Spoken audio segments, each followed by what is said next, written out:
Hey, Coach, how's the adjustment been like to Airman's story?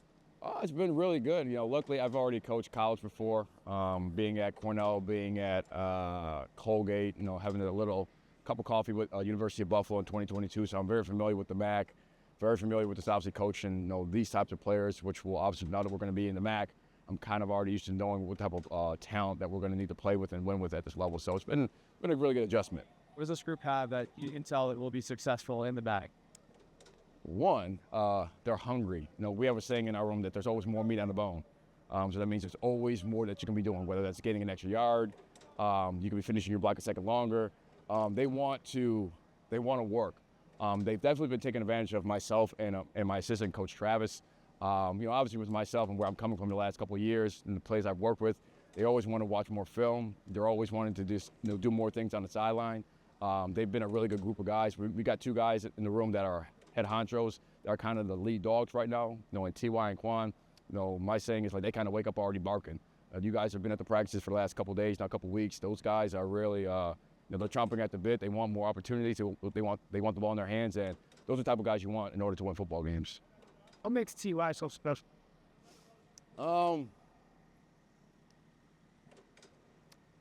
I think it's probably because he's always been looked down upon. Obviously, because obviously look at his size. Being under 5'10", he's probably maybe 175 pounds, 180 pounds, 80 pounds. So when you just look at him, he doesn't look like a football player, and I can kind of relate to that. I played Division III at the College of Brockport. When people look at me, they probably don't see a football coach. They definitely see a football player. But once the ball is snapped, once we come on the football field, once we start to see guys, just take the line of scrimmage and move. Then you see a completely different player. So his mindset is the reason why he's such a good football player. And I'm really excited that he's back with us because he's been a great guy just to lean on in the room to get the guys going. And he wants more. I was talking to a couple of guys, over the last couple of days. You guys have been at practice. Quan and Ty have almost been taking out all the losing that has been going on in the program on the defense so far in spring ball. They've been making plays every single day, catching the ball short, running long, catching the football deep. Scoring touchdowns, gaining first downs. They've been a pleasure to work with, and obviously they're going to be people that we're going to definitely try to feature in the offense. Yeah, it's going to be like, how good can he be? Can he be that focal point of one of the best offenses? It's funny. We just had a conversation the other day about what our expectations are for him. I'll keep those conversations in house, but I do believe he is more than just a third down receiver. One of the first things I talked about in the room in our meeting was that I'm out looking for wide receivers. I'm looking for football players because if you just play wide receiver, that means you're only going to be on the field for third downs when we're throwing the ball. I want guys that can be on the field first down, second down, third down, and fourth down. And T.Y.'s definitely been proving that he's a physical guy. He wants to get his hands dirty in the run game. Same thing with Quan. But T.Y.'s definitely proven, and it's already in his DNA that he's not just a gadget player. He's someone that we can lean on, and score a lot of points. Coach, you're in the Bay Area working with the 49ers, developing practice plans and game plans. How does that, feed into your work here at NX? Just being with a really good organization like the San Francisco 49ers, obviously they know a thing or two about winning just from being around Coach Shanahan and Coach Lynch and how they kind of go about putting the team together, roster together. Obviously, the way that college football is transforming now, which is roster decisions, NIL, all this money stuff, I'm definitely used to it. But just like even today, we were kind of down a couple of receivers, so just managing my room from having worked with the Arizona Cardinals and having worked with the San Francisco 49ers.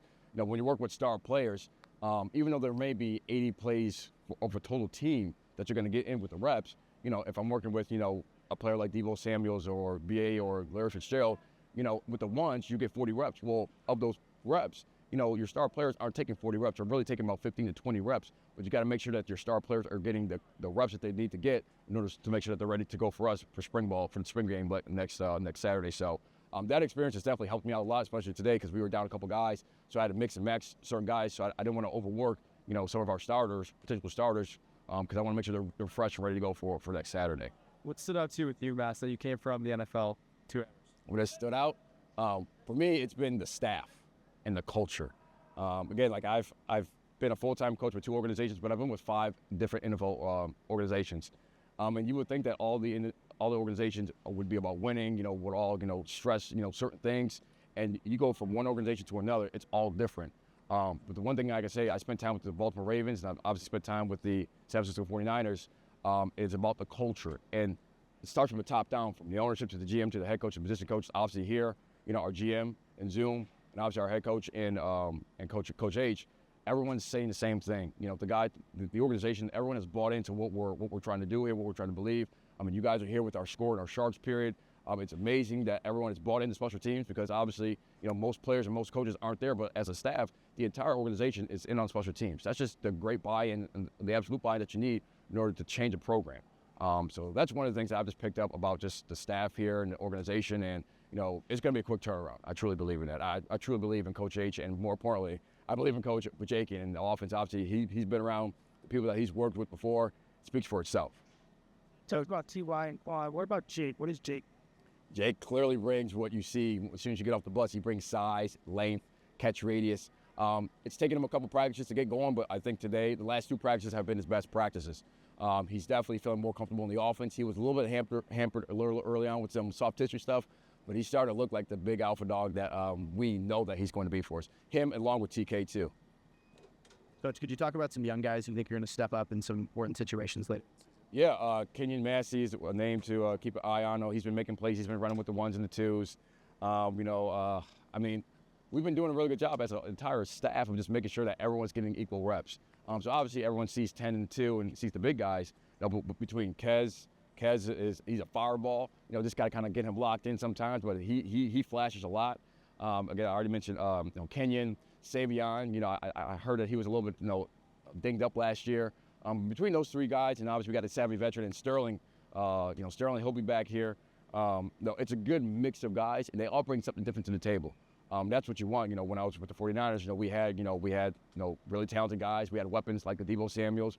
We had a true number 1 receiver in Brandon Ayuk, and then we had a do-it-all guy in Juwan Jennings, and then we had an all-pro guy in the tight end, George Kittle. So, Coach talks about you want to have a weapon, you want to have a true number 1, and you want to have a third down option, and then you want to have a utility guy, which is kind of like George Kittle and Christian McCaffrey. So I believe we already have the pieces and the people already in the offense. Now, I'm not saying our guys are those players in the NFL, but you want to have those kind of prototypes, those body types already in an organization. Talked about TK. Obviously, continuing to look at him and see like the matchups he could. What else does he need to do? What does he need to get better at to take that next step forward? I think it's a new offense that we're implementing here. It's reps. Everyone is a different learner.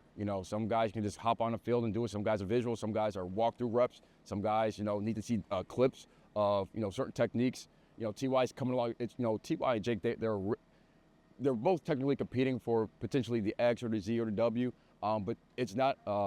They're not like going at it, face to face. It's a really great brotherhood in the room. We're bringing each one along together because that's the biggest part right now. Like, we're not trying to leave anyone behind because everyone's going to need to step up. We're going to need everyone in order to have a successful season this year. But TK, he's getting a lot of reps. J-Max is getting a lot of reps, and hopefully, come next Saturday, we can roll the balls out, let the guys fly around and play fast. Thanks, Coach.